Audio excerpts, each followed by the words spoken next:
C ఇప్పుడు majority unfortunately మేము చూస్తున్న క్యాన్సర్స్లో నియర్లీ 3/4 అంటే 70% of cancers advanced third fourth స్టేజ్లోనే మా దగ్గరకు వస్తారు.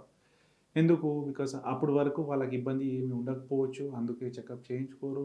లేకుంటే ఆ లంప్స్ ఆర్ ఆ సిమ్టమ్స్ ఏమి ఉండకపోవచ్చు, దానివల్ల వాళ్ళు చెకప్ చేయించుకోరు. ఎప్పుడు మనకు దానివల్ల ప్రాబ్లమ్స్ పెరుగుతాయి, అప్పుడే వెళ్ళి చెకప్ చేయించుకొని అవును ఇది క్యాన్సర్ బయటపడిన తర్వాత అప్పుడు మా దగ్గరకు వస్తారు. ఫస్ట్ అండ్ ఫార్మోస్ట్ గుర్తుంచుకోవాల్సింది పాయింట్ ఏంటంటే స్క్రీనింగ్ అంటే ఏంటి? స్క్రీనింగ్ అంటే మనము హెల్తీగా ఉన్నప్పుడు, మనకి ఏమి ఇబ్బంది లేనప్పుడు మనము వెళ్ళి ఏమైనా చెకప్ చేయించుకున్నామంటే దాన్ని స్క్రీనింగ్ అంటారు. Because this is in a healthy person who is not having any problems. So కొన్ని క్యాన్సర్స్ ఉన్నాయి, మనము స్క్రీన్ చేసి త్వరగా పట్టుకునే అవకాశాలు ఉన్నాయి. దాంట్లో most important is number 1 and 2 breast cancer and cervix cancer స్త్రీల్లో.